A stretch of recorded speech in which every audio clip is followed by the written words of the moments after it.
Fala turma, seja bem-vindo a mais um episódio do Tech Day Podcast. Tech Day é o podcast de tecnologia da AlphaCode e a AlphaCode é a casa dos melhores aplicativos do Brasil. E hoje eu tenho o prazer de receber um cara que eu estou aguardando há muito tempo, já convidei algumas vezes, mas acabou que não deu certo. Mas hoje deu. Seja muito bem-vindo, João Roberto Magalhães Lima. Ele é um especialista em experiência do usuário. Tem mais de 20 anos dedicado à construção de produtos complexos para o mundo digital. Tem uma formação eclética em grandes escolas, abrangendo comunicação social, marketing, projetos e design. João realizou cursos de especialização no MIT e na Universidade de Ohio. Tem vasta experiência no mercado financeiro, especialmente na Bolsa de Valores, a B3, onde liderou por 8 anos os times de desenvolvimento web e UX. Atualmente, contribui para o processo de transformação digital do Grupo Habib's na cadeira de gerente de UX. Além disso, o João leciona como professor universitário em diversos cursos técnicos. João, muito obrigado pela sua presença, é um prazer te receber aqui. Valeu, Rafa, obrigado. Faz tempo mesmo, né, que eu vim aqui, conheci o espaço, gostei bastante, uma estrutura bem legal, parabéns. E agora deu certo, né? A gente está aqui, vamos trocar um pouco de ideia, um pouco de aprendizado do mercado, experiência. Estou bastante empolgado aí para a nossa conversa de hoje. Legal, João. É muito bom te receber aqui e bater um papo sobre esse assunto que é tão importante, falar um pouco dessa carreira de UX que cresceu muito nos últimos anos. Mas antes de mais nada, João, queria que você contasse para a gente um pouquinho da sua história, como é que você começou, aonde que nasceu essa paixão aí pela área de design, pela área de criatividade. Dá um resumo para a gente. Tá bom, bacana. Bom, na minha formação acadêmica em comunicação social, quando eu estava ali finalizando o curso, não vai revelar um pouco a idade, mas estava nascendo a internet. E ali eu sempre gostei muito de tecnologia e comecei a estudar HTML, JavaScript, comecei a entender esse mundo. Me apaixonei pelo assunto de trabalhar com internet na época, que era como se falava, né, naquele momento. E aí eu comecei a fazer site para as empresas, para os amigos, para mim mesmo, comecei nesse trabalho. O que era legal nessa época, que era o chamado webmaster ou algum outro nome, a gente fazia tudo, né? A gente fazia o layout, fazia o texto, fazia a foto, fazia o código, fazia a implementação em produção, dava manutenção, esse era o trabalho. Eu fiz vários freelas na época, vendi alguns projetos, isso foi bem legal e eu fui aprendendo. E aí, naquele momento, o meu foco em comunicação, eu entrei na antiga fábrica de computadores Compaq, que na época era lá em Jaguariúna. Legal. Eu trabalhei na área de comunicação interna, cuidando da intranet. Pô. E ali eu fazia o quê? Meu primeiro computador bom foi um Compaq Presário. Conheci, vim fabricando. Máquina. Então, uma empresa americana, fiquei por lá 2 anos em Jaguariúna, cuidando de comunicação interna, ao lado da intranet.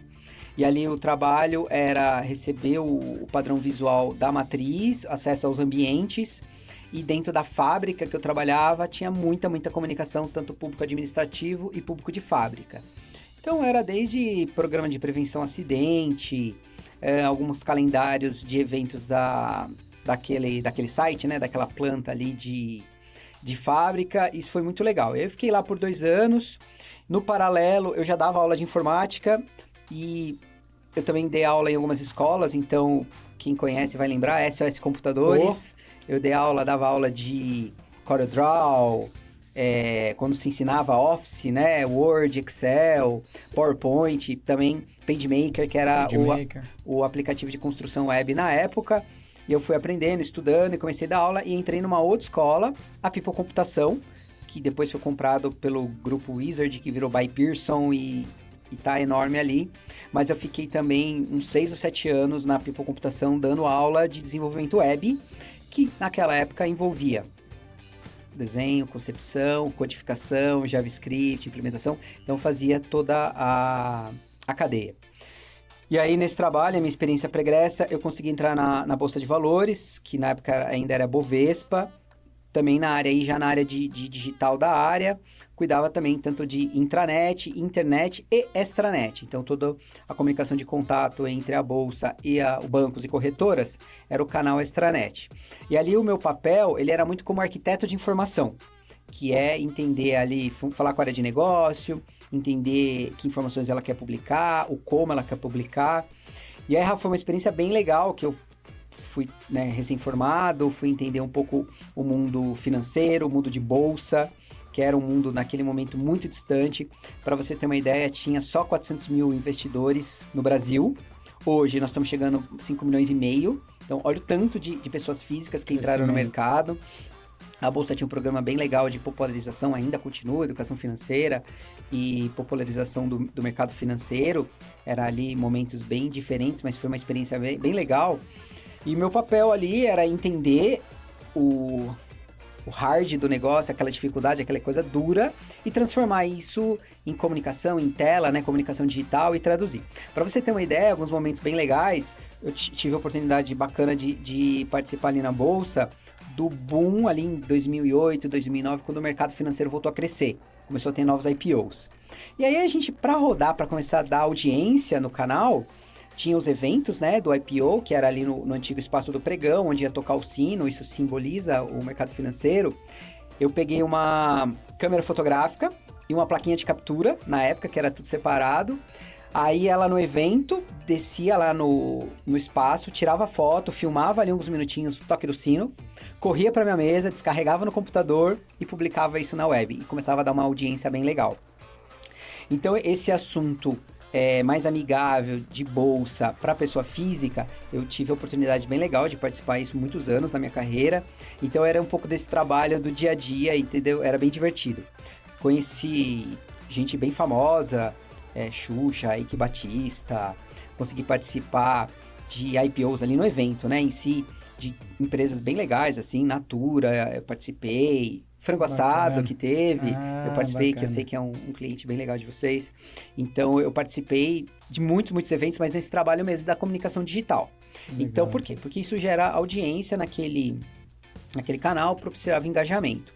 Fui crescendo na companhia, fui trabalhando, dentro aqui nesse chapéu de digital que se chamava internet somente, o mundo mobile foi crescendo, mas eu já tive experiência de fazer aplicativo para Smart TV, uma história bem legal assim, quando a Samsung trouxe Smart TV no Brasil, e o legal de trabalhar com bolsa, um tema conhecido, todo mundo quer colocar cotação no seu canal.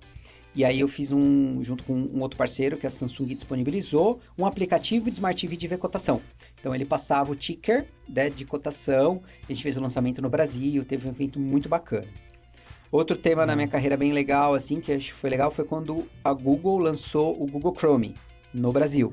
Teve um evento também bacana, a gente fez um aplicativo, que se faziam aplicativos para browser, né, então era um widget também de ver cotação, tive a oportunidade, fez o lançamento, foi bem bacana. Então, assim, num resumo muito geral, esse lado de tecnologia, experiência do usuário e acesso, eu tive bastante oportunidades na minha carreira de participar com contatos ali iniciantes, novidades que não tinha no Brasil. E o que naquele momento, então tinha o time tecnologia, par, e o time de arquitetos de informação, PO, que a gente chama hoje, os nomes eram um pouco diferentes, era só o analista, mas em termos de escopo de trabalho, muito parecido, né? Hoje a gente tem outros nomes que o mercado dá, mas as funções eram muito semelhantes. E ali a gente começou a sempre ter aquele dilema, né? Poxa, o pessoal aqui de informação, de design, fica querendo colocar cor bonita, fica querendo colocar fonte maior. E o pessoal de tecnologia, a gente só ficava lá, é só um if ali no código, dá para fazer, faz integração. Aí o cara, não, para fazer essa integração vai demorar muito tempo. E ali começou, né, esses dilemas entre os perfis profissionais, que foi naquele momento que eu falei, caramba, o cara que faz ali o front, a interface, e a outra pessoa que planeja, como é que eles trabalham juntos. Isso foi a discussão, a gente foi aprendendo.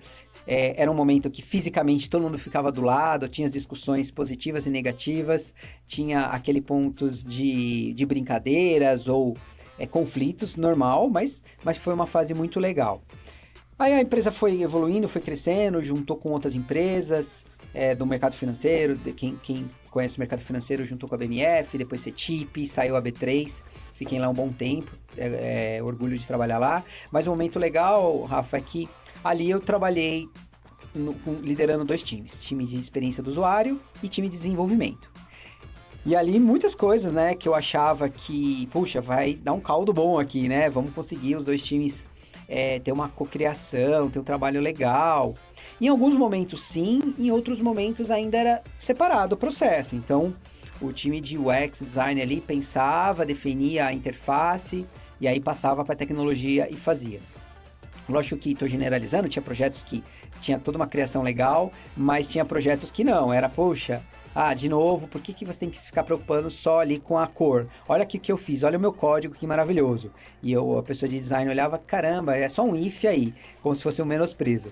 E aí até a minha posição como líder, Rafa, na época eu liderava o time, e a minha formação veio do design, da comunicação, eu não tinha uma formação sólida, assim, de desenvolvimento e tecnologia, eu tive que me aprender e mudar muitos paradigmas.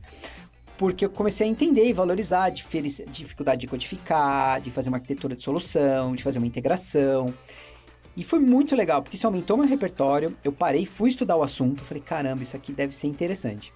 Então eu fui estudar tecnologia, hoje eu brinco que depois de 8 anos morando em tecnologia, liderando um time, eu praticamente fiz uma faculdade de TI. Então se eu fizer um diploma ali, né? Ô João, e assim, são mais de 20 anos aí de história em tecnologia, né? Um período que eu também sou colega de profissão, passei também nessa história. E a gente viu esse mercado mudar, né? Ele mudou completamente. A gente saiu daquele momento onde todo o site, né? Porque na época não era aplicativo, mas o site, a parte de tecnologia de uma empresa, às vezes estava centralizada em um único cara, que era o webmaster.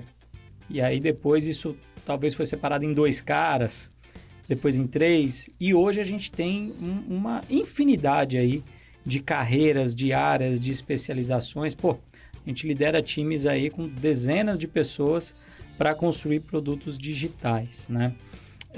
Eu queria que você fizesse uma breve análise assim, dessa mudança no nosso mercado de tecnologia e desse profissional, que lá atrás ele era quase ele tinha que morfar, ele tinha que ser criativo, mas ao mesmo tempo ter lógica de programação. Uhum.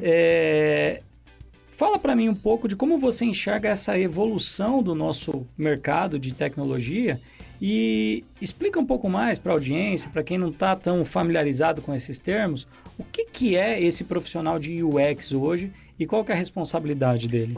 Vamos lá. Então, acho que falando um pouco de mudança e tendência, realmente, no passado, a tecnologia tinha o seu papel muito específico, né, na programação, desenvolvimento, software, aplicação e tudo isso. Com certeza com influência do mercado americano, principalmente o Vale do Silício, aonde começou a se criar negócios no mundo digital, onde começou a exigir um nível de experiência muito mais avançado. Quando eu falo experiência, não só em relação à interface, mas em toda a jornada do serviço do mundo digital. Tive uma oportunidade bacana, um pouco antes da pandemia, fiz uma imersão no Vale do Silício, onde eu conheci história do Google, participei de algumas startups, fui em algumas aceleradoras, foi uma experiência bem legal, recomendo para quem tiver oportunidade. Eu vi lá um pouco do perfil do profissional. Então, seja o profissional de tecnologia, o profissional de experiência, não importa, ele tem uma visão muito forte no negócio, em toda a jornada e toda a experiência. Então, eles são preocupados em, sim, fazer um código performático, mas também fazer isso. Então, puxado muito para essa tendência, né, ali na escola de Stanford, onde nasceu muito um celeiro de muitos profissionais e grandes aplicativos, não se restringe ali, Rafa, mas também muito puxado nisso, começou a virar padrão e tendência de mercado. E aí o mercado americano, nós somos muito americanizados, sim, influência do lado europeu também, a gente, como mercado, profissão, consultoria, começou a quebrar em caixas toda a sua cadeia de jornada e colocar profissionais mais especializados para uma melhor eficiência e qualidade. Então, assim como o mundo de tecnologia evoluiu muito para o profissional de desenvolvimento, o profissional de DevOps, o profissional que só faz a mudança, ou só de infra, ou só monitoramento, ou só de serviço, né? Teve mais ou menos ali essas quebras. No mundo de experiência do usuário também. Então, naquele momento que era assim o antigo webmaster, o arquiteto de informação, aí teve uma junção de perfis, a necessidade de você ter uma excelência visual, uma excelência de texto, e sim, uma excelência de pesquisa orientada ao comportamento do usuário, foi quebrando em profissões e perfis, para você aumentar a qualidade e o foco naquilo. Então, a indústria evoluiu, tanto né, de desenvolvimento de produtos digitais, tanto na camada tecnológica, quanto na camada de experiência, para que você tivesse o melhor sucesso, o melhor produto, no fim do dia o melhor negócio e ganhar dinheiro.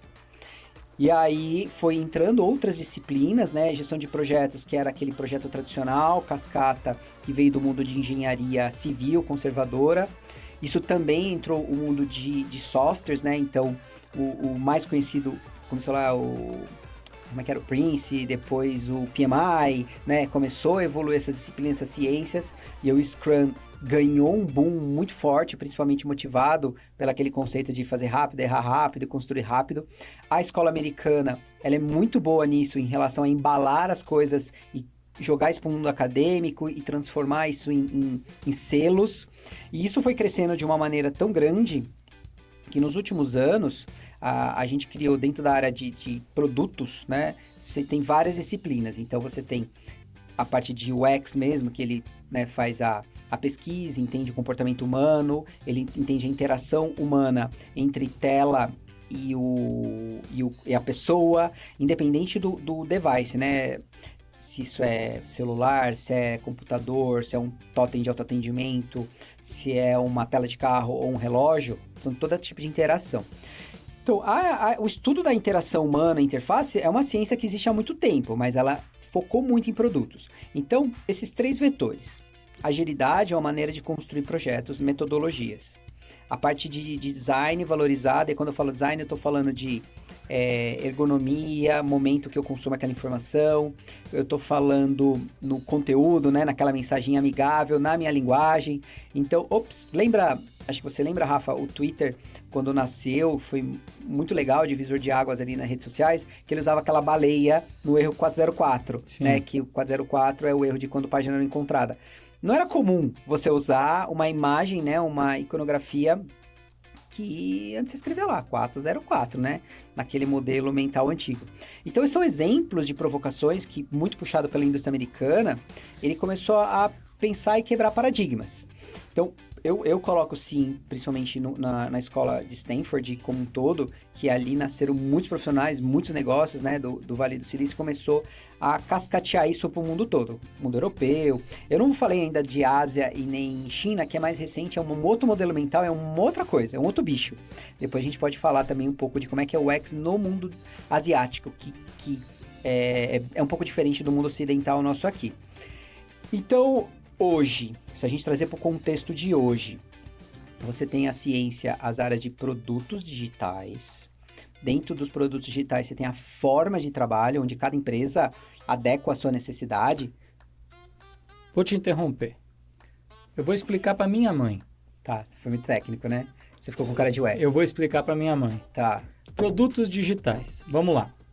Produto digital. O que é um produto digital? Qualquer aplicativo, negócio que você faz uma compra, venda, uma rede social. Isso é um produto digital. Quando eu vou lá, baixo um aplicativo. O aplicativo do meu banco é um produto digital. O aplicativo do Habib's é um produto digital. Isso. Qualquer aplicativo de comida Facebook é um produto digital. É um produto digital. Legal. Quando eu vou utilizar um produto digital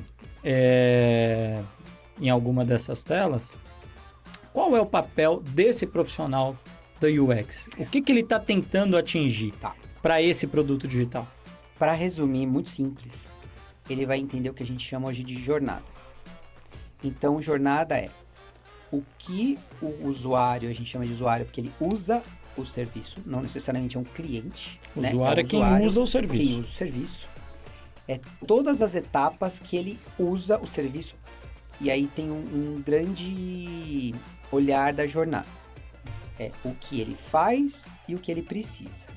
Então, vou te dar um exemplo prático. Eu quero fazer uma jornada de escolher uma viagem de turismo para minha família. Legal. Então, o que eu faço? Eu vou para os meus amigos e pergunto para eles: pessoal, vou sair de férias, vocês têm algum lugar para sugerir para eu passar minhas férias? Então, é o que ele faz, né? E aí tem um pouco do como ele faz. Ele posta na rede social dele, ele pode falar com os amigos, ele pode mandar uma mensagem no WhatsApp, alguma coisa assim. Então, ele está na jornada dele. E aí, geralmente vem: mas que tipo de viagem você quer?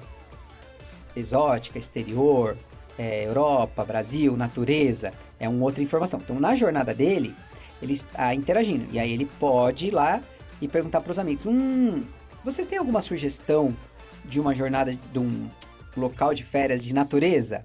E aí, volta com as informações. Então, ó, essa jornada, até agora eu não falei nada de tela, de nada. Mas é o comportamento da pessoa. O produto digital, ele entra nesse contexto. Pô, eu podia criar um aplicativo ou site que a pessoa google lá: quero sair de férias e me divertir. E aí esse aplicativo fala: olha, entre no meu aplicativo aqui, conte um pouco como você é, o que você quer fazer. E o aplicativo recomenda opções de viagem. E aí ele está no contexto da jornada. Então, o profissional de UX, quando ele vai entender a jornada do cliente para fazer alguma coisa, algum problema, ele entende os caminhos que ele faz, independente se ele tem ou não interação com tela. E aí, quando você vai desenhar o produto digital, é onde você começa a criar suas telas e as comunicações. Comprar comida, né? Que é a área que eu atuo hoje. Tô com fome. Não tem a ver com o aplicativo. Preciso procurar alguma coisa para comer. Que tipo de comida eu quero? Um lanche, uma massa, uma proteína, uma refeição para uma pessoa, 10 pessoas. São várias informações que eu tenho que pensar ali na minha jornada. Então, dentro do que você está colocando, o UX, o profissional de UX, ele não é necessariamente só um profissional de design. Ele não está ali para olhar apenas o design. Essa é uma visão que o leigo ele tem, né? Quando você ouve falar: olha, trabalho com UX, eu tenho uma vaga de UX, a gente já logo vem à mente assim: não, é um cara de design, é um cara para desenhar a tela. Isso. Então o UX não é só isso. Não. E aí acho que você usou uma palavra interessante. No Brasil, a palavra design, ela está muito associada a alguma coisa bonita. Olha o design daquele carro. Olha como ele é lindo. Olha aquele móvel, olha a cadeira. E o design no contexto, assim, ele tem muito a ver com fazer alguma coisa para uma pessoa. É uma coisa ergonômica, ela vai resolver algum tipo de problema. Funcional, talvez. É funcional, excelente palavra. Ele tem a ver mais com funcionalidade. Então, o profissional de UX, ele não necessariamente ele tem que desenhar uma boa interface. Apesar que o mercado de trabalho busca, às vezes, um perfil disso. Né? Aí são a teoria. Será que isso é um resquício ainda do web designer lá de trás? A gente ainda vai chegar nessa etapa que essas duas coisas vão se separar? Eu acho que sim, mas aí tem uma outra pimentinha também, que são as tecnologias estão evoluindo demais, criando muitos parâmetros, tem muita coisa pronta. E talvez não. Então a gente tem que ficar de olho. Talvez se a gente tivesse seguido a linha do tempo sem a invenção, sem a evolução da inteligência artificial do ano passado, talvez esse seria o caminho. Talvez. E assim, é um dilema também, Rafa, é legal esse tema. Quanto mais tecnológico a gente avança, mais é necessário uma visão humana para entender o comportamento humano dentro daquele contexto. Não sei se foi muito complicado, mas assim, eu tenho um smartwatch que pega o meu coração. Tecnologicamente, é perfeito. Mas, puxa, eu quero usar isso no esporte, eu quero usar isso para monitorar minha vida. Qual que é o contexto que eu uso essa informação? E isso é uma visão humana, é uma visão que você precisa ter empatia, entender o comportamento humano, entender a análise. Então, o que eu vejo muito é esse combinado entre entender de pessoas e entender de tecnologia. Então, o profissional de UX, ele é esse cara que tem dos dois lados. É um mix. É o mix. O humano no seu contexto e a tecnologia que vai resolver o problema do humano naquele contexto. Ele não necessariamente precisa saber desenvolver, codificar ou desenhar telas interfaces perfeitas. Mas é um cara que vai entender essa dor para esse perfil, naquele contexto, e como resolver. E aí isso vai cascatear para uma construção técnica, né? Tem um ponto que, dentro ainda, falando da sigla UX, né? Vamos no X, no experiência. Na visão do João, não vou nem na visão acadêmica, na visão de mercado, não é certo ou errado. A visão do João. Quando o João acredita que o usuário teve uma boa experiência, como isso é medido? Tá. É o sentimento? Como é que é isso? Vamos lá. Então, O que é uma boa experiência? dando um com passinho alguma para coisa? trás para ir para frente. Então, na evolução da sociedade nos últimos anos, a gente tinha uma sociedade muito voltada à agricultura. Eu comi, matei minha fome, eu tô bem, tô feliz. Depois você foi uma sociedade mais industrial, bens de consumo e produtos. Eu comprei o meu carro, desde que meu carro ande e tenha 4 rodas, mas é um carro. Vamos para frente. Então eu foco no produto. Depois a sociedade do serviço. Puxa, eu quero uma pessoa que corte meu cabelo. Eu quero uma consultoria. Eu quero alguém que ache uma viagem para mim. É o momento que a gente está na transição. Agora a gente está na era da experiência, que conecta com o que você está perguntando. Isso tem a ver com essa evolução social do comportamento, tem a ver com as experiências que a gente foi acumulando ao longo da história e como a gente está evoluindo.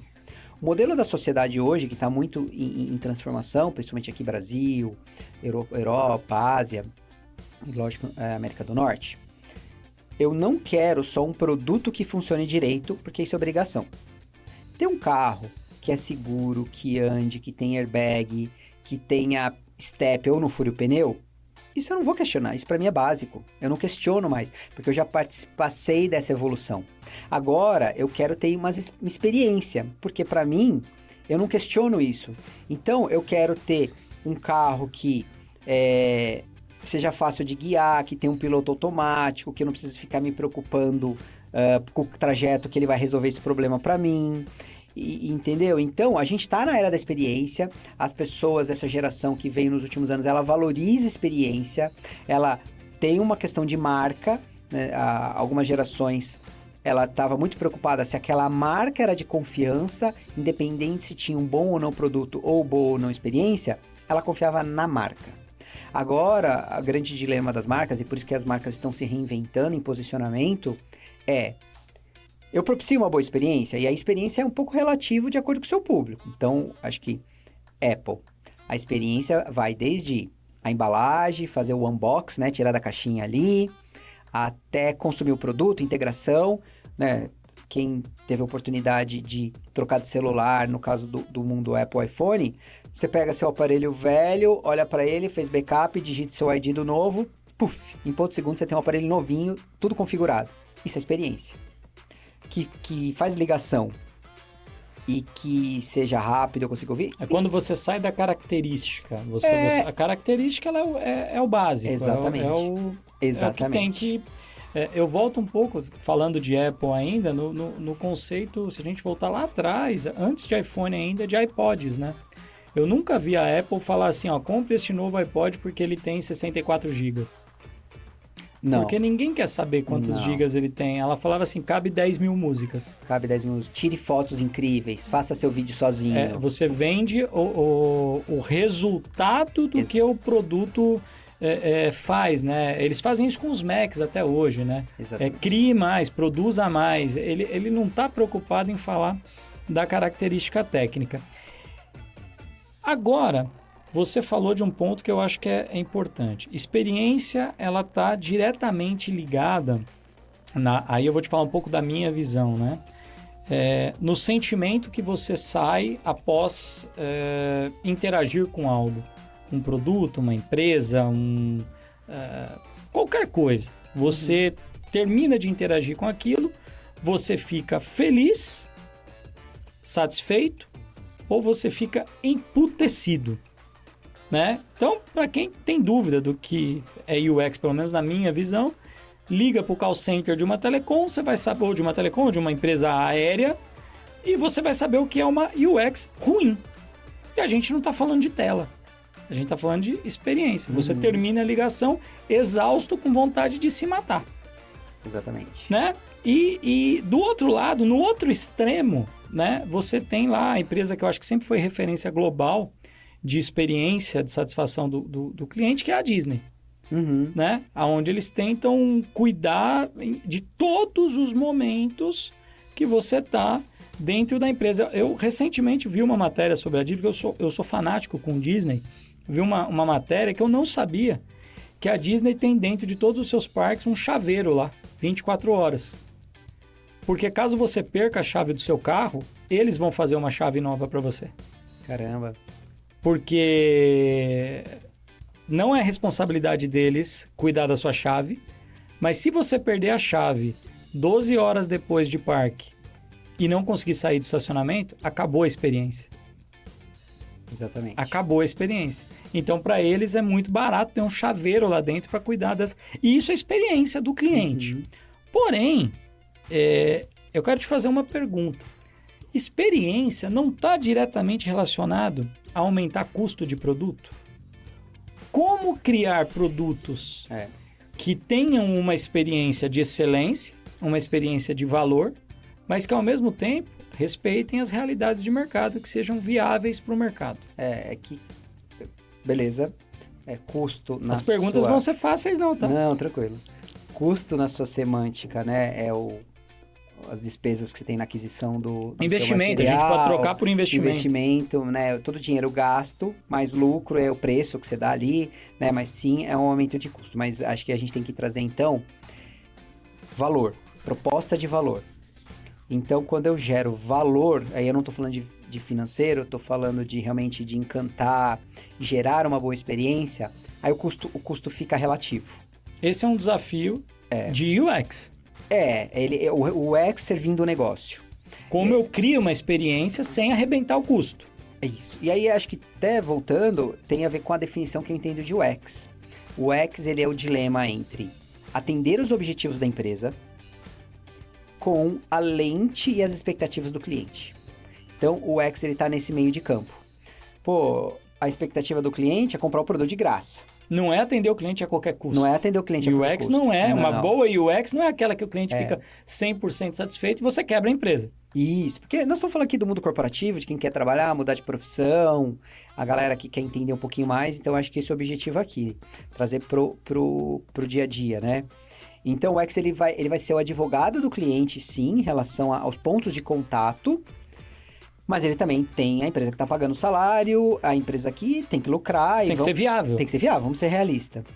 Então o UX ele tem que fazer esse ponto de equilíbrio. E acho que esse é o maior desafio. Como é que é o ponto de equilíbrio? Como é que você entende os objetivos, as necessidades, seja os objetivos e metas. Então queremos ser a melhor empresa desse segmento. Ou queremos vender X% a mais nesse mês. São metas específicas, no fim do dia, elas passam por UX. Como é que a UX ajuda isso na prática? Então, entende a jornada, entende o ponto de contato, vê as merdas que acontecem nos problemas ali de todas as etapas de jornada e propõe recursos e soluções. Tem coisa que adota, tem coisa que realmente não fecha a conta. E aí a empresa escolhe, não dá. E aí, para colocar um pouquinho de sal nesse papo aqui, começa a entrar as questões da concorrência direta e indireta. Então, que isso tange também a questão de experiência. Qual é o maior concorrente da aviação executiva? É a videoconferência. Sim. Né? Então, são coisas que são correlatas, mas são produtos extremamente diferentes. Exatamente. Então, isso está acontecendo demais no mundo. A lente de UX, nessa mapa de jornada, nesse entendimento, ele tem que entender também como é que ele vai olhar isso. E aí, Rafa, um desafio como é que o profissional começa a mapear isso? Entra os aspectos sociológicos, psicológicos, que o profissional tem que entender para conseguir olhar toda essa complexidade do mundo de hoje. E assim, você é um cara que transita muito entre o acadêmico né? Por estar ministrando cursos. E a vida real lá, a entrega, a sprint do final do mês e tal. E a gente, em algum momento da vida, a gente descobre que é muito diferente o que está nos livros, a gente chama o by the book, do que é o dia a dia de entregas dentro de uma empresa. Como você... qual conselho ou qual dica você dá para esse profissional que está saindo de uma formação, que está fazendo uma formação acadêmica, onde está previsto ter ali 8 profissionais dentro de uma squad, e prazo, e pesquisa, e uma série de atividades que academicamente são sugeridas, e ele cai para uma realidade onde em 15 dias tem que ter um produto na rua, atendendo o custo. O que o João fala pro aluno? Acho que isso acontece em todas as profissões, não é só na parte de... A vida real é bem diferente, A vida real é bem diferente. Acho que tem um ponto de equilíbrio entre conhecer e aplicar as ferramentas que você aprendeu ali no mundo teórico e fazer esse equilíbrio. E realmente é um dilema, porque é o seguinte: se você diz sim, sim, senhor para tudo e faz, a curto prazo você vai atender. Mas talvez você não muda o patamar, você não cria novas opções e você não cresce. E nem evolui a sua própria área, né? E nem evolui a sua própria área. Então, às vezes, assim, não tem uma resposta única. Você tem que escolher as brigas que você quer comprar. Você vai ter que entender, putz, isso aqui faz sentido eu não pular essa etapa, porque vai fazer muito sentido para o usuário. Essa outra, pula. No mercado brasileiro, por experiência e falar com outros colegas da área, a etapa que a gente mais pula é de teste. É a etapa que a gente mais pula. Porque teste é uma ciência, é caro, é difícil, é ouvir crítica, é ouvir, o usuário não viu, mas é óbvio, é que o usuário era ruim. E a dificuldade de teste é você ter massa crítica. Porque eu tenho uma opinião sobre teste que é o seguinte: se você testou com uma pessoa, você não tem um teste, você tem uma opinião. Perfeito. E opinião, cada um tem a sua. Você testou com 10, você tem 10 opiniões. Você já pode ter alguma amostragem. 3 tem a mesma opinião. Opa, eu tenho alguma coisinha aqui. 4 tem essa mesma opinião. Opa, eu tenho uma coisinha ali. Porque opinião todo mundo tem sobre qualquer coisa, sobre qualquer produto, sobre qualquer assunto. Exatamente. Agora, para você ter teste, você tem que ter massa crítica. Tem métodos e ciências de teste, e na lente de UX, eu vejo teste conceitual, de entendimento, aí você tem que identificar muito o perfil da pessoa, tem que ser muito próxima daquele usuário que você quer. Não adianta você fazer um aplicativo de venda online para terceira idade e mostrar para uma criança, né?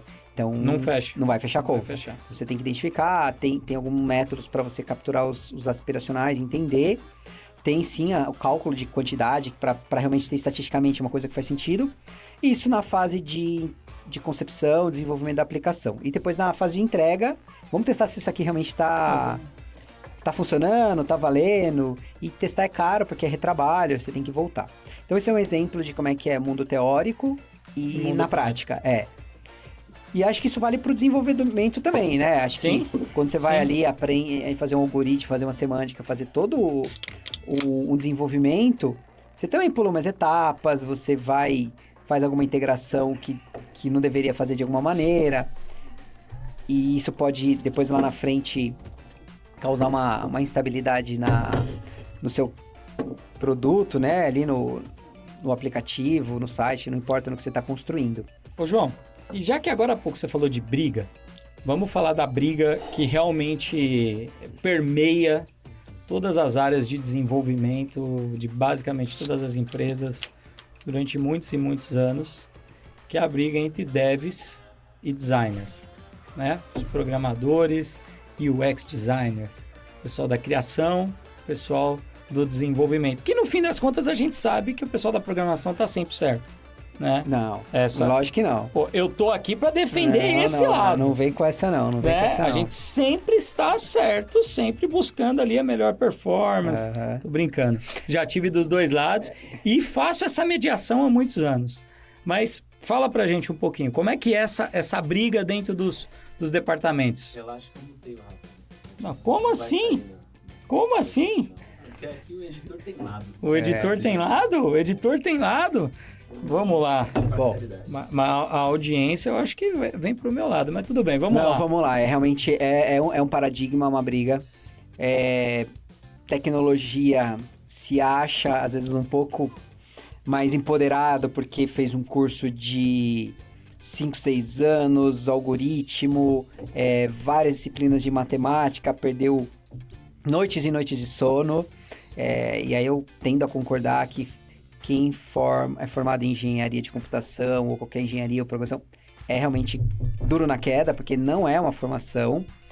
Por outro lado, a visão, né, ali pro lado de UX, olha a cor, olha a combinação, olha muito frufru de fonte, a fonte com serifa, fonte arredondada, fonte isso, fonte aquilo. Mas tem um lado técnico também, que tem o porquê. Uma fonte é melhor para ler no papel, outra fonte é melhor ler numa tela com fundo preto, fundo claro, numa luz ambiente ou não, tem várias ciências. Então, a minha recomendação, Rafa, principalmente para os designers, time de UX, presta atenção, tem que ser técnico. Quando você for explicar um racional, por que você fez aquela tela daquela maneira, não fala porque você gosta assim ou porque é melhor. Você tem que explicar tecnicamente por que é assim. Então, um exemplo, por que o botão num aplicativo ele tem um tamanho específico de 12 pixels? Porque dentro dos melhores estudos é o tamanho do dedo da média humana que consegue tocar no touch. Entendeu? Foi uma explicação técnica que teve uma ciência. Mesmo que às vezes não é tão verdade, mas mente forte, porque o desenvolvedor vai acreditar. Entendeu? Tem uma outra técnica boa. É falar assim, isso aí tá no manual de boas práticas da Apple e do Google. Esse funciona bem. Aí ninguém questiona. Aí ninguém questiona. Fala, não, tá tudo bem. Então tá bom. Se eles falaram que é assim, é assim. Por que a tela tem que saltar e dar uma voltinha e voltar, né? Mas no final, né, João, o que você está falando é um pouco sobre como a gente tem que ter habilidade de comunicação dependendo do interlocutor. Você está falando com um interlocutor que é extremamente técnico, ele precisa de argumentos técnicos que validem o que você está pedindo. É verdade. E aí eu tô colocando o seguinte cenário, Rafa, até da minha experiência profissional e conversa com colegas. Como é que o mundo corporativo, seja numa consultoria ou numa empresa, como é que trabalha? Então, hoje todo mundo trabalha nas squads, né, que são os times juntos, times multidisciplinares, com um objetivo. Então, tem as metodologias, não vamos entrar nesse mérito. Mas uma coisa legal quando você começa a trabalhar com um monte de gente que pensa diferente, lá no começo, um não entende um porquê que o outro faz e mais ou menos isso.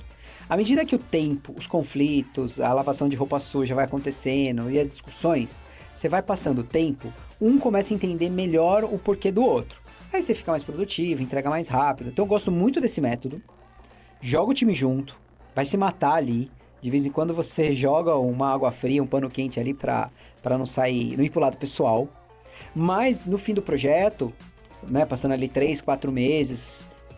no sexto sprint, ou depende de 15 dias, tal, terceiro mês, por ali, o time tá entendendo melhor em conjunto.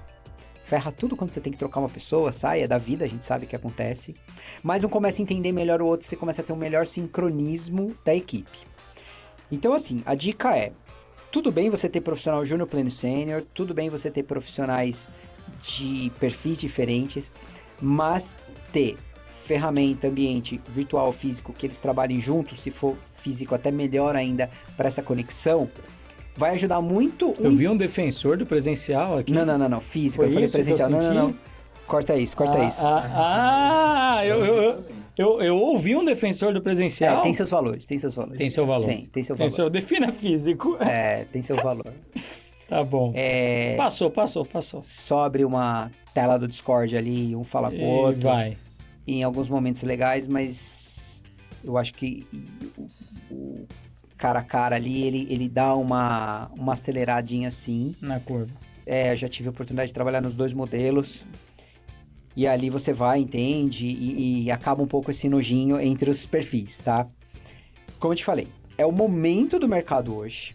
Acho que estamos aqui num no grande pico, principalmente acelerado pela pós-pandemia, de desenvolvimento, de lançamento de novos produtos no Brasil e no mercado. Piloto automático é produto e aplicativo. Isso é como você disse, o by the book. A gente sabe que não é só isso, tem muito mais pontos de contato, IoT, inteligência artificial, os nossos chatbots. O chatbot lá, o Alexa da vida, interação com o carro. Então, nós estamos num momento de transição. Nos próximos anos, os outros pontos de contato com tecnologia, eles vão explodir. Não vai restringir só o celular, né? Celular tem ali o seu momento. Mas qual é a dica aqui? Independente do profissional tech, UX, UI, research, não importa a letrinha que você coloca aqui no peito, a nome que te dão, você vai ter que se reinventar nesses novos modelos de interagir entre máquina e humano, que é o olhar do UX. E não se restringe a ele, né? Como eu falei. E começar a criar novas maneiras de conversar com a máquina. Seja com o seu gesto, seja com a conversa, a interação. Então, tem muitos modelos de input. A gente está no momento dessa mudança mais acelerada. E aí, falando um pouco de futuro, próximos passos. Estudar muito, né, o que está vindo por aí, as formas de interagir. E, de novo, a gente falou aqui. Desenhar uma tela bonita, uma interface amigável, uma interface que eu tenha facilidade de usar, seja para terceira idade, para criança, cara, isso é básico. Isso não é indiscutível mais. Então, todo mundo que criar produtos digitais, independente da plataforma, vai ter que fazer uma coisa bem feita. Agora, daqui para frente, que nós, né, profissionais, a gente vai ter que começar a estudar, testar, tem coisas que vão morrer pelo caminho, tem coisas que vão dar certo. Dentro desse cenário atual, né, que já é um cenário pós-pandemia, né? A gente teve ali um boom de contratações na pandemia, inclusive contratações de muitas empresas descabidas, do ponto de vista de salário, de montagem de time, de estruturas que eram para um cenário ali distópico que a gente estava vivendo. No ano passado, a gente teve um ajuste de mercado, né, onde diversas empresas fizeram demissões em massa, mas elas simplesmente voltaram à curva natural que elas vinham seguindo lá atrás. E a gente vem agora, né, muito impulsionado aí pela inteligência artificial, o estouro dela no ano passado, para um novo cenário, onde as montagens de times, elas são, digamos, mais econômicas, mais enxutas. Uhum. Qual é o conselho que você daria para o profissional que busca entrar nessa área hoje? Como ele se prepara e que tipo de vaga ele deve ficar de olho? Como ele deve se preparar para entrar hoje na área de UX? Tá. O recrutador, o que ele espera de um profissional júnior, que é um profissional que está entrando no mercado? Ele espera um mínimo de algum case, alguma experiência, que seja acadêmico, que seja um autoproduto que ele mesmo criou. Tem que ter um portfólio e tem que mostrar o portfólio. O portfólio não é só a interface, o portfólio é o racional do negócio. Que problema ele está resolvendo, para quem ele está resolvendo e como ele está resolvendo. Muito mais o porquê do que o quê. Isso. Vai depender um pouquinho da posição, maturidade de empresa, mas Quando eu vou contratar um profissional, e aí eu estou falando de júnior porque é o momento de entrada, né, da sua pergunta. Ele precisa ter uma história para contar do como é que ele pensa e como é que é o resultado final dele. Então, todo mundo que está em transição de carreira ou é júnior e quer entrar nessa área, quando eu falo júnior de profissão, não é de idade, mas ele tem que sim falar, olha, eu tinha esse caso de uso aqui, tinha esse problema, como eu resolvi esse problema? Desenhei essa jornada e criei essa interface, pode ser hipotético ou pode ser real, se for real melhor ainda, e ele vai apresentar esse case, ele vai se vender. E aí o recrutador, ele vai entender profundidade da análise que ele fez, criatividade que ele saiu para resolver aquele problema e qual a solução, e vai desenhar ali a interface para ver a qualidade final de como ele falou. Interface bonita, pela interface bonita, cara, tem um monte de plataforma tecnológica que te ajuda, que faz, tem muito template no mercado, você copia e cola. A força está nos seus argumentos. Quem realmente é você entender o usuário, entender a dor e como você está resolvendo o problema dele. Legal. Você quer pergunta fácil ou pergunta difícil? Tá. Manda aí. Para esse profissional que quer trabalhar em UX, fazer ou não fazer uma graduação? Cara, essa pergunta é difícil. E aí E se fizer, qual? Tá. Hoje, o mercado brasileiro e o mercado americano tem muitos cursos técnicos de formação. Muitas escolas e tem bastante cursos. O curso técnico, né? Desenvolvimento de interface, Figma, como fazer um mapa de jornada, mapa de empatia, são os nomes que tem. Você rapidamente faz e rapidamente entra no mercado. Ponto, mas você vai ter uma estabilidade de carreira. Para você se aprofundar no negócio, olhar a longo prazo, eu recomendo cursos mais profundos. Que aí esses cursos mais profundos, eles vão sim trabalhar com questões sociais, culturais, antropológicos. Então, vou te dar um exemplo bem besta para exemplificar.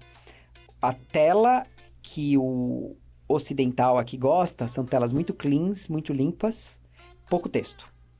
O asiático é o contrário. Tela com muita informação, muito texto, muita explicação e tudo muito, muito misturado. Colorido é uma loucura. Colorido é uma loucura. E os super apps, né? Então você tem apps do Japão e da China que tem tudo. Faz compra, manda chat, faz pesquisa, lava roupa, tudo tem a tudo. mesma coisa. Tudo a mesma coisa. Porque é da cultura. Então, os aspectos culturais, eles são extremamente relevantes para você precisar. E você não vai aprender num curso tecnicista muito rápido. É engraçado, né? Só um adendo sobre essa questão do super app, né? O super app, se você for ler, não sei se eles já atualizaram, mas se você for ler um dos primeiros guias de design da Apple sobre o iOS, a primeira recomendação era que um app deve fazer uma única coisa. Perfeito. Essa era a primeira recomendação para quando você fosse criar um app. Um app por modelo de negócio, o app tem que né? ter uma única função. Eles usavam até o exemplo do canivete suíço. Perfeito. O smartphone é o canivete suíço e ali dentro eu tenho várias ferramentas, mas cada uma é para uma coisa. Perfeito. E o super app, ele inverte essa lógica. Ele inverte essa lógica. Porque para você ver, teoria e prática, né? Então, a necessidade de mercado e... Eu mesmo já mudei de opinião algumas vezes. Eu também, muito na linha da Apple, uma coisa para cada coisa. Eu também não gosto de super app. Não é o meu conceito. Não é o meu, mas na prática tá mudando um pouco. Você tem ali um canal que ele centraliza tudo. Se é uma empresa de serviço, é o atendimento, é a transação, é a vitrine, é o seu histórico, é tudo. Mas é um momento de mercado. E isso tem a ver assim, concorrência de apps instala e apaga. Se eu coloco muito app por jornada, começa a dar trabalho, tem que apagar, subir, é confuso. Os próprios bancos, que a indústria financeira sempre entra primeiro no mercado tecnológico, tinha ali antigamente cada linha de negócio. Então tinha um app para a área de seguros, um app para a área de conta pessoa física, um app. Alguns ainda mantêm, mas outros, o máximo que conseguir centralizar tudo ali para manter o cliente é uma linha. João, voltando um pouquinho lá na briga designers-desenvolvedores. Né? Você gosta dessa briga, né? Onde os desenvolvedores têm sempre razão. Você tem algum caso, alguma história que você teve com algum desenvolvedor que era complicado? Não precisa citar nomes, mas alguma história interessante? Lógico. Já teve produtos na minha vida bolsa, trabalhava com muito dado, muita informação, né? Bolsa cotação, muita informação. E aí o desenvolvedor construiu ali um produto digital, uma aplicação, que ele buscava os códigos, buscava a data, num banco de dados super complexo, ele fazia um filtro e trazia para dentro do Excel um monte de informação. Na visão dele, ele estava fazendo a melhor coisa do mundo, porque ele fez uma integração complexa, ele puxou um monte de dado difícil de ler e entender, porque você tem, né, oferta que foi realizada, oferta que não foi, você tem toda uma complexidade do negócio ali. E aí a pessoa fez, olhou e falou, cara, olha que maravilha aqui, eu consegui ir lá no banco, puxar esse dado, gastei muitas linhas de código, tal. Tá, vamos ver o usuário. Aí o usuário não entendeu nada, porque veio um monte de texto meio complicado, tinha que interpretar, então tinha que ter um manual junto, né? Então, aprendi, sim, a valorizar a complexidade do trabalho dele, mas teve que passar por uma lente de UX, e aí tem um contraponto também. O UX às vezes subestima, talvez, vamos só colocar aqui uma tela e o usuário esquece o resto. E às vezes eu tenho usuários que quer muito dado, que é muito complexo. Então essa discussão, Rafa, ela sempre sim acontece. Então sim, você tem que valorizar o tecnês da coisa. E o lado do design também tem que entender a profundidade e complexidade de acordo com aquele usuário, para não fazer uma coisa muito simplista e dar cagada. No fim precisa ser uma parceria, né? Eu tive um caso uma vez de um designer, há muitos anos atrás, eu ainda atuava na área de desenvolvimento, que ele adorava colocar na interface dados impossíveis. Caramba! Tipo, cara, não tem da onde pegar este dado. Isso. Uma vez ele colocou assim, quanto tempo faltava para a sua sessão expirar dentro do servidor. Só que essa informação não tinha como saber. Não tinha de onde pegar, né? Pelo menos na época não tinha como pegar. E ele ia propondo as coisas. E o pior, aprovando com o cliente e depois batia na mesa do desenvolvimento. Não, aí é... Dá um jeito de fazer isso virar verdade. Ô, Rafa, mas você tocou num ponto. Vamos lá, já que você tá dedo na ferida. Dilemas também. Quando você... se restringe à realidade de dados, informação, quando você está criando, talvez você não evolui a barra, não provoque. Então, quando você tem o time UX e o time TI muito amiguinho, o UX vai fazer uma coisa que só dá para fazer e TI não vai elevar a barra, não vai melhorar a performance. Então, o lado bom do conflito, desse agito todo, é que um provocando o outro, você vai fazer com que TI se desafie e traga coisas, mas também você não pode deixar o UX sem noção e criar coisa que não tem nada a ver. Tá? É o equilíbrio. No fim das contas, é sempre o equilíbrio. É sempre o equilíbrio.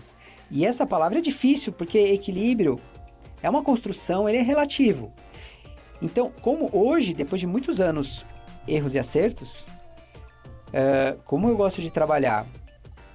Eu gosto de trabalhar numa primeira etapa criativa, desenha a jornada, entende o cliente, desenha o produto, como se eu não tivesse problema de dinheiro, tempo e fonte de informação.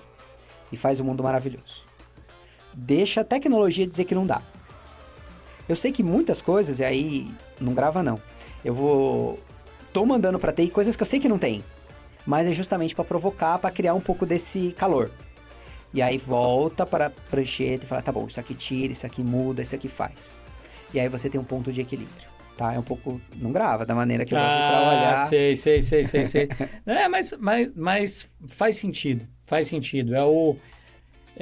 Eu gosto desse modelo. Eu brinquei, mas eu gosto desse modelo. Eu sempre gostei de trabalhar com times de desenvolvimento, até por ter vindo da área de design, né? Eu comecei a minha carreira como designer. Olha só, não sabia desse seu passado. Meu primeiro registro em carteira de trabalho é designer gráfico. Caramba! Designer gráfico, trabalhei alguns anos como designer na área editorial e tal. E eu trabalhei em revista, editoração de revista, PageMaker, tudo isso aí. Tudo isso aí.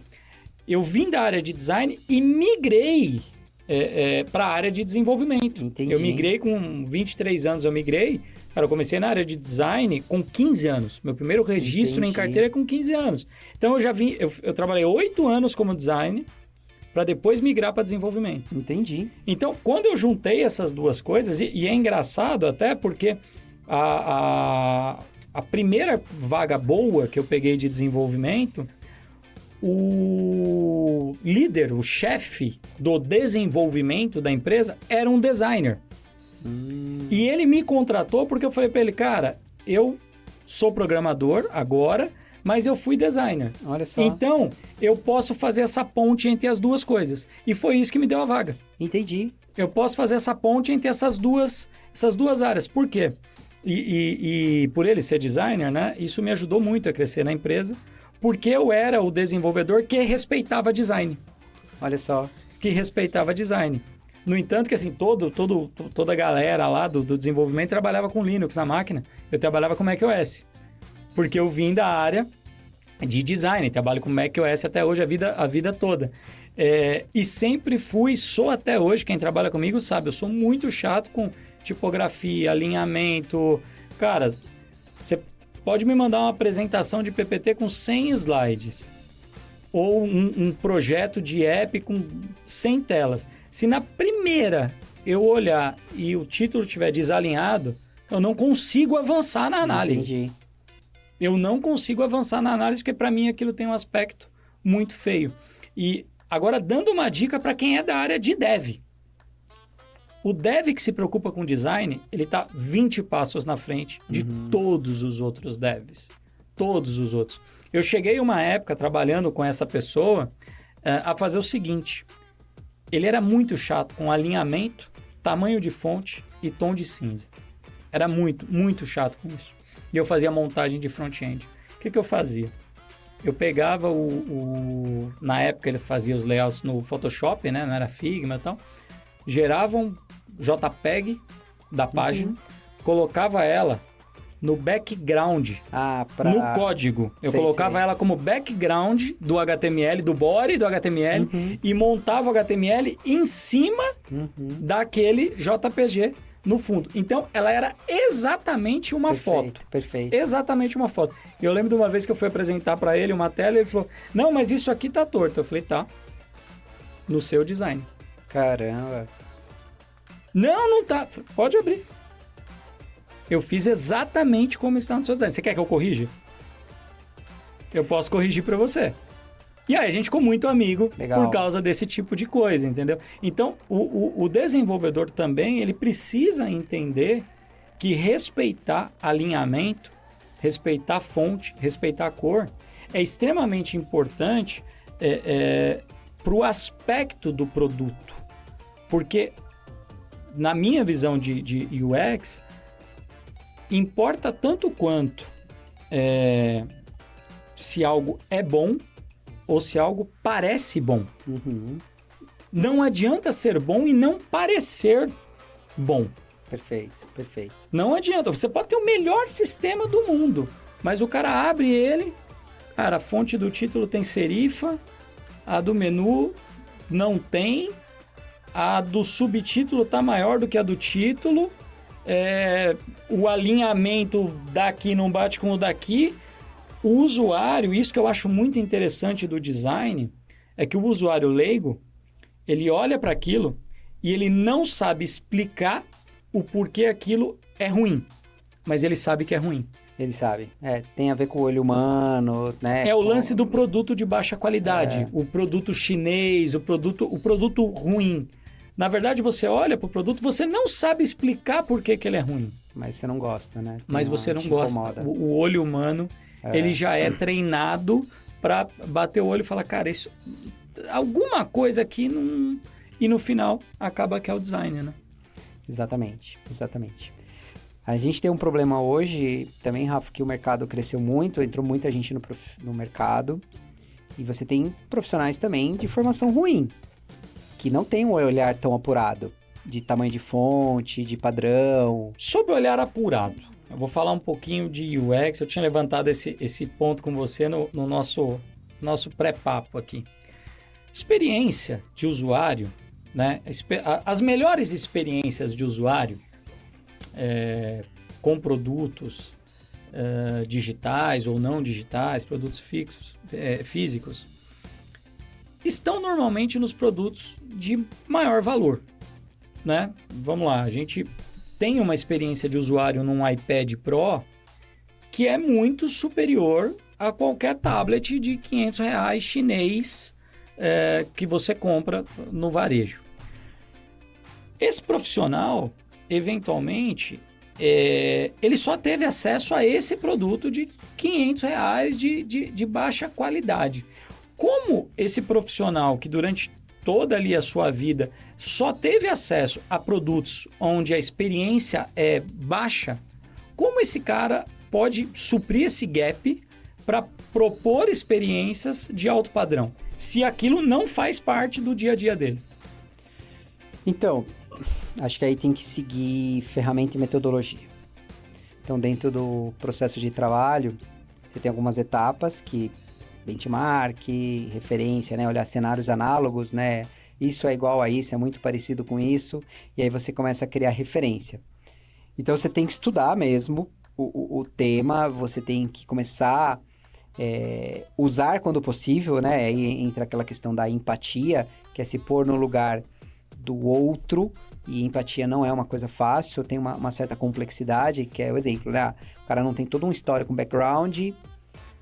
Eu tô fazendo um aplicativo para chinês, eu não sou chinês, eu não tô acostumado lá, e aí, como é que eu vou fazer?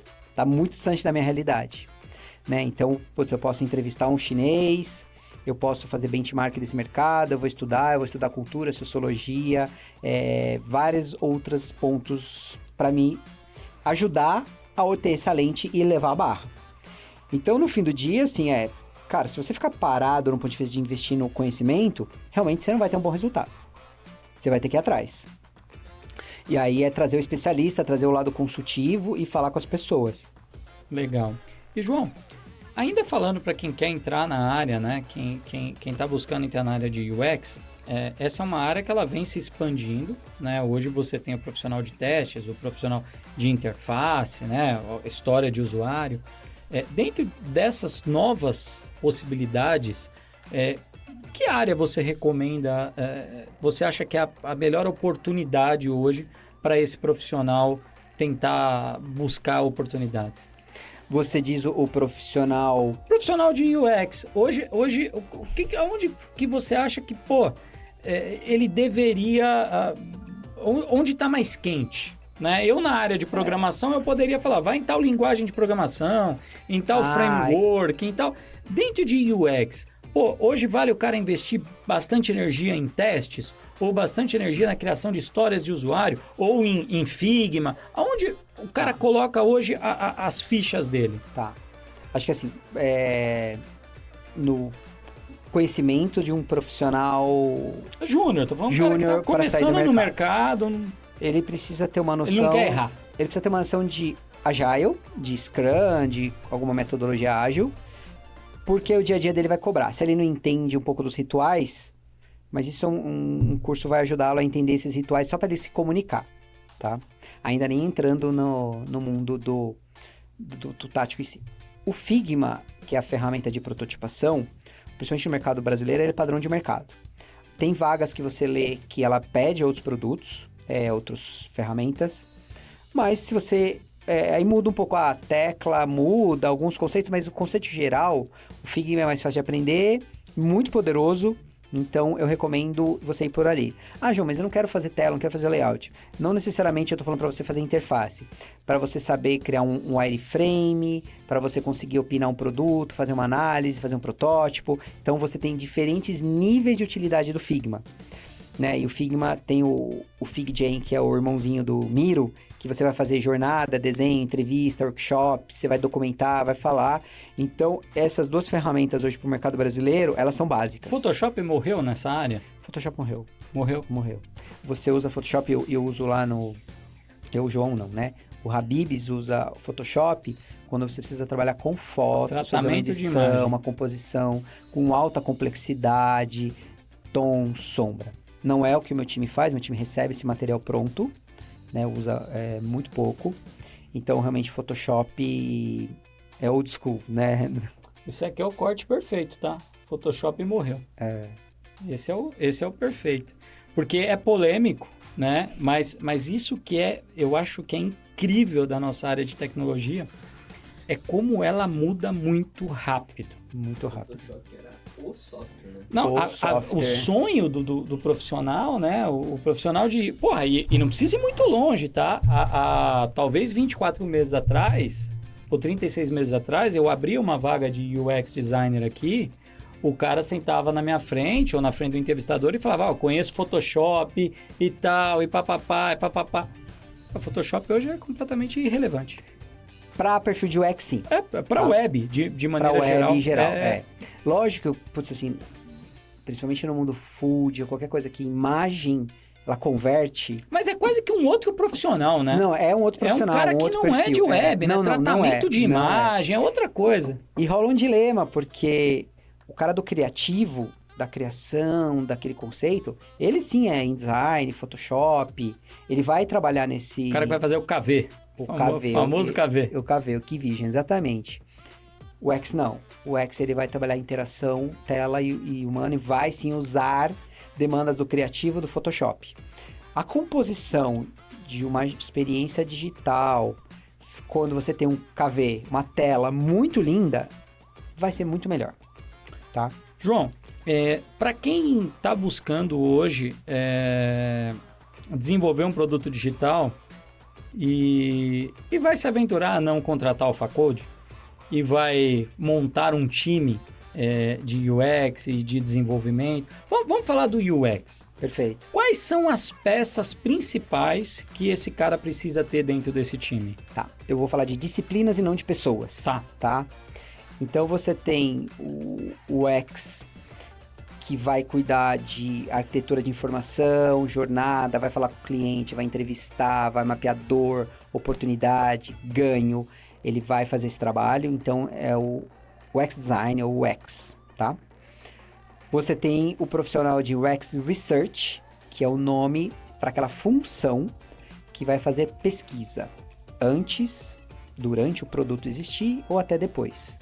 Então é uma ciência, é uma disciplina escalável, ela é principalmente investida por empresas que têm sim um capital que consegue ter um profissional exclusivo. O mercado financeiro é um bom exemplo que desenvolve essa área. O Writer, o UX Writer, que ele vai trabalhar com microcopy ou microtextos. Então, dentro da jornada do canal, do produto, não importa que tela que seja, você vai ter microtextos. Então, olá, obrigado, erro. O cara das mensagens. O cara das mensagens. Alertas. Isso é toda uma ciência, porque você tem que adequar a mensagem. É um público jovem? Bora lá, mais um passo. É um pessoal mais tradicional, Aí né? dentro do Ragazzo, eu acho que é uma aula nesse sentido. Lá no Habib's a gente usa isso, tem uma pessoa específica que cuida isso e Que faz o esse tom, trabalho. né? Tem todo o tom de como você vai falar. Exatamente. E o UI, que é o de interface, que vai desenhar a tela, que tem sim uma formação, seja um design industrial, seja um design mesmo raiz gráfico, que vai escolher cor, padrão, ou que vai consumir um brand book, né? O brand book, ele vem de uma agência de marca que vai definir padrões, cores, nuances. E aí entra outro dilema. Brand book, em sua essência, ele olha cores básicas, ele olha fontes básicas. O contexto do digital tem muitas variações. Então tem aquele o brand book é uma fonte específica da marca, mas o usuário não tem instalado na máquina dele. E aí eu vou forçar a instalar na máquina, baixar, começa a ficar pesado? E eu tenho diversas variações dentro do Tem produto. diversas variações. Então, aqui é um outro dilema do criativo, né?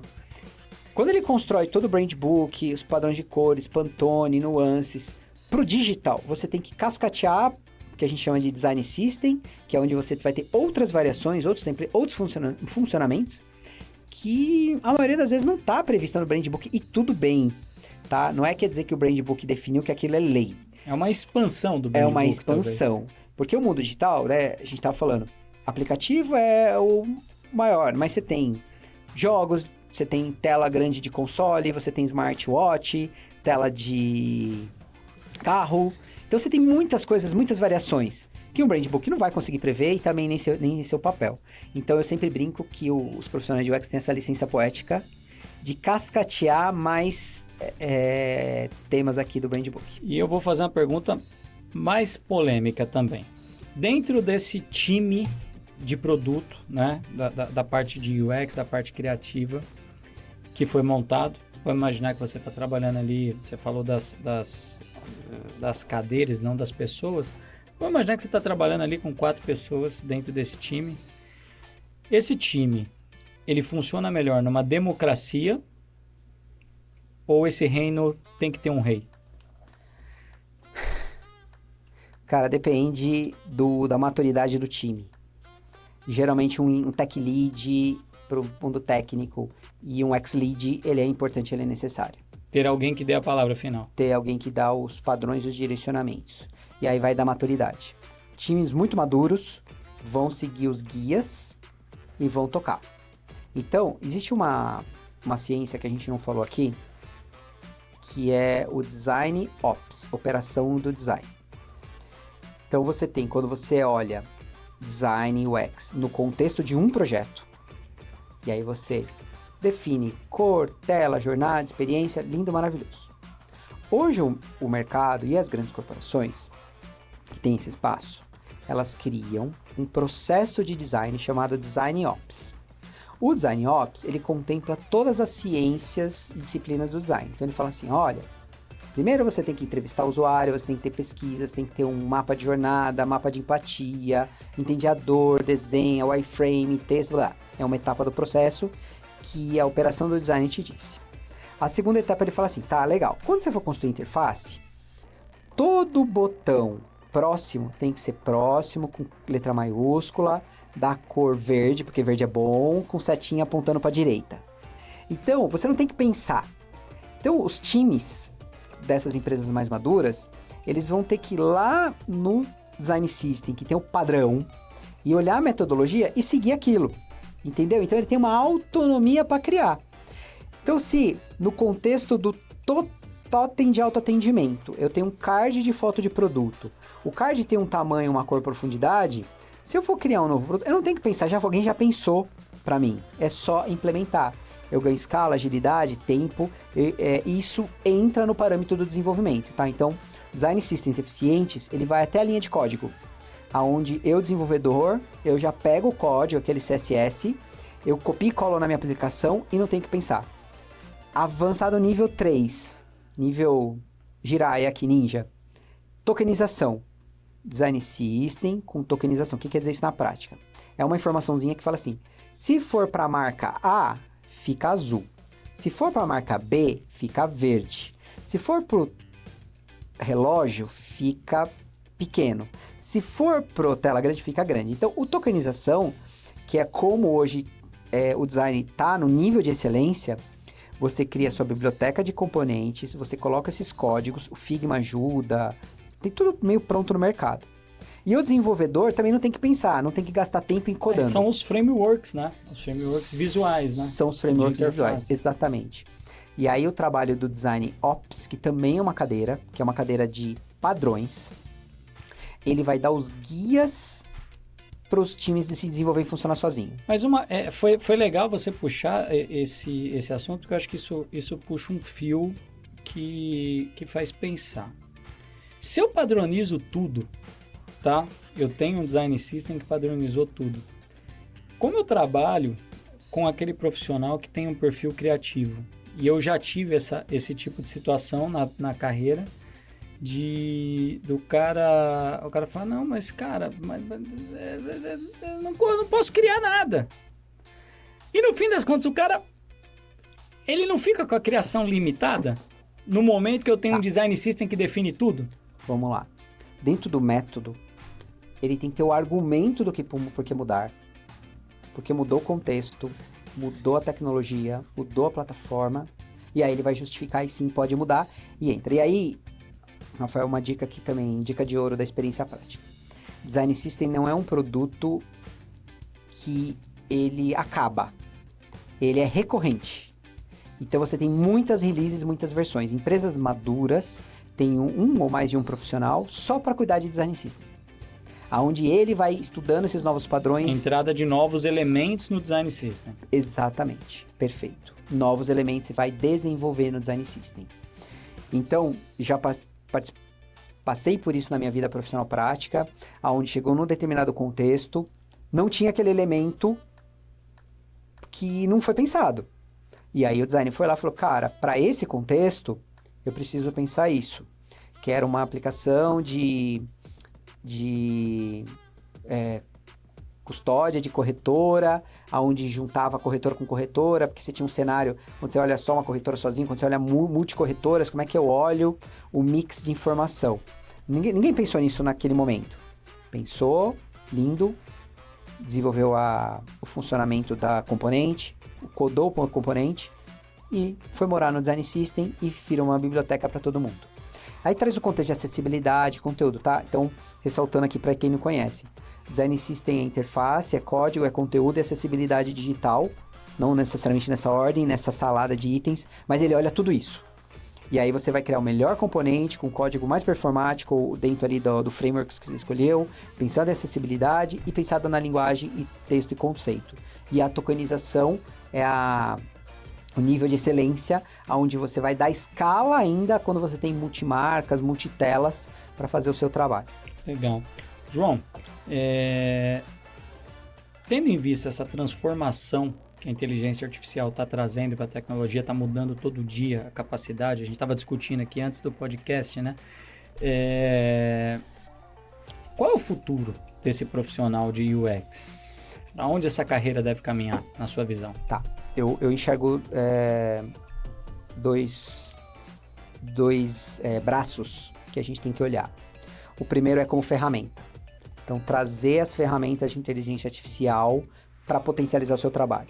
Então, Figma e o Miro são duas ferramentas do profissional de UX que já tem versões beta com recursos de inteligência artificial para acelerar o seu trabalho. Então, quando eu for criar um protótipo, um layout, uma função, um conteúdo, AI vai me ajudar muito rápido. Então, vai mudar um pouco os paradigmas. Eu não vou precisar, talvez, de tanta complexidade de um design para criar, porque eu vou ter padrão de mercado, eu vou dizer lá na inteligência, faço uma tela para o meu aplicativo pensado para food, e ele vai sugerir, eu vou lá e adapto, tá? Então, isso é ferramental. O outro lado é a interação área de produto mesmo. Então, também vão ter novos jeitos de trabalhar. Hoje, o modelo mental mais comum é abrir o app, segura em pé, olha os botões e eu toco nos botões. Beleza? Você vai entrar entrada por gesto, por olhar, que já existe isso, né? Mas eu quero dizer, vai escalar. Por voz, por momento, aí ele vai trazer o tributo, o tempo tá frio, o tempo tá quente, tá chovendo, eu corri muito.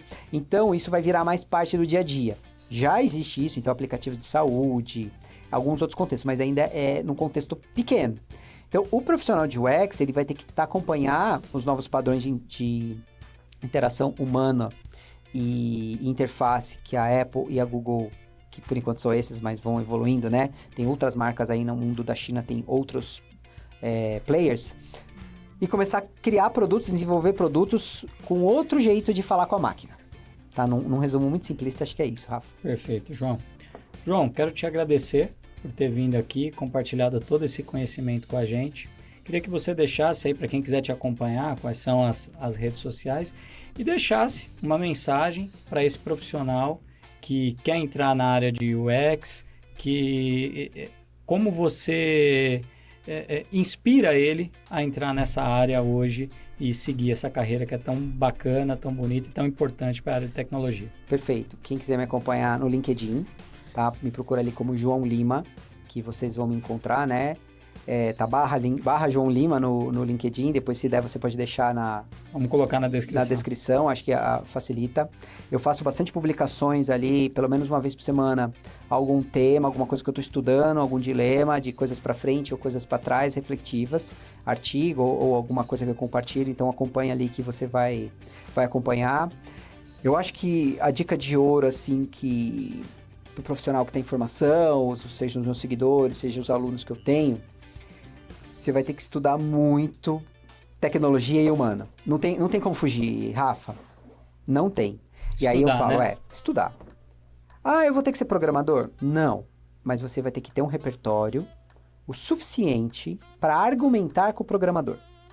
Você vai quando ele te falar que o webhook deu um problema, você vai ter que saber o que ele está falando, o que é isso. Você não precisa entender nada, mas quando ele fala assim, o modelo da API JSON, você não precisa saber o que é isso, mas você fala, o que isso impacta na minha vida de UX? Quando ele fala, olha, eu não consigo fazer agora porque a minha janela de Gmood já fechou e vai ser só na próxima semana, que é o lado de governança de TI, você tem que entender o que ele está falando, entendeu? Então, não é separado. Então, o que eu sempre falo pro meu time, pro meu pessoal, entender de UX, produto, é sua obrigação. Agora, ter um repertório de agilidade e tecnologia para conversar é o mínimo para não deixar vocês de TI enganar a gente, tá? Esse é o ponto final aqui.